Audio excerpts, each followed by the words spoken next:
दौर लगातार जारी है। जीतू पटवारी की अगुवाई में बैठक होगी। बता दें, सभी विभाग प्रकोष्ठों के अध्यक्ष इसमें शामिल होंगे।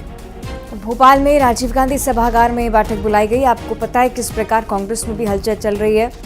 अलग अलग संभाग स्तर पर, अलग अलग जिला स्तर पर कार्यकारिणी को लेकर जो सवाल उठ रहे थे उसे आपने देखा कि भंग कर दिया है कांग्रेस ने, और एक बार फिर से शायद नए सिरे से शुरुआत का प्रयास कांग्रेस की तरफ से। इसलिए अलग अलग मोर्चों पर डटे हुए खुद प्रदेश अध्यक्ष जीतू पटवारी कांग्रेस में बैठक एक बार फिर से जोर पकड़ते हुए विभाग और प्रकोष्ठों के अध्यक्ष इस बैठक में शामिल हो रहे हैं।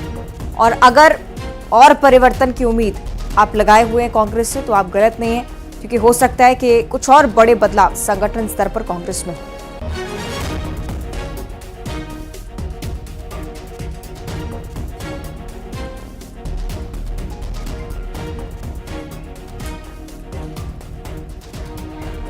और ज्यादा जानकारी के लिए शैलेंद्र भदौरिया हमारे साथ जुड़ गए हैं। शैलेंद्र, लगातार संगठन में बदलाव हम देख रहे हैं कांग्रेस में, और बैठकों का दौर भी जारी है। कितनी खास ये बैठक, और क्या आने वाले समय में और बदलाव हम देख सकते हैं कांग्रेस में?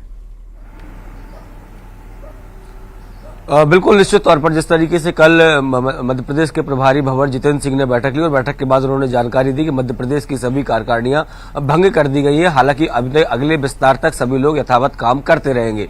तो ये साफ बताता है कि मध्य प्रदेश में कांग्रेस में बड़े बदलाव आने वाले समय में देखने को मिल सकते हैं। बात जीतू पटवारी की बैठकों की बात करूं तो देखिए, जिस दिन से उन्होंने पदभार संभाला उस दिन के बाद वो लगातार बैठकें कर रहे हैं। आज उनकी बैठकों का चौथा दिन है। पहले दिन उन्होंने महिला मोर्चे के साथ बैठक की, फिर युवाओं के साथ बैठक की, और उसके बाद कल जिलाध्यक्ष और जिला प्रभारियों के साथ बैठक हुई थी, जिसमें मध्य प्रदेश के प्रभारी भंवर जितेंद्र सिंह भी शामिल हुए थे। और आज जो है वो अलग अलग जो मोर्चे और प्रकोष्ठ है उनके साथ उनकी बैठक होनी है। तो सभी के साथ अलग अलग वो बैठकें कर रहे हैं और ये जानने का प्रयास कर रहे हैं कि मध्य प्रदेश में 2023 के विधानसभा चुनाव में मध्य प्रदेश कांग्रेस को इतनी करारी हार क्यों मिली थी। देखिए, कल भी जो बैठक हुई थी उसमें भी कई बातें निकलकर सामने आई थी। कई लोगों ने ये कहा था कि नियुक्तियां पारदर्शिता से होनी चाहिए, टिकट पहले बंटने चाहिए, और इसके अलावा जो गुटबाजी है, क्योंकि देखिए एक व्यक्ति को टिकट मिलता है, दूसरा उसके खिलाफ काम करना शुरू कर देता है, ये गुटबाजी कांग्रेस में बंद होनी चाहिए। इस तरह की सलाह जो है कई जिलाध्यक्षों ने भंवर जितेंद्र सिंह के सामने, संगठन के सामने रखी थी। तो ऐसे में आने वाले समय में इन विषयों पर भी कांग्रेस विचार कर सकती है, और यही कारण है कि जीतू पटवारी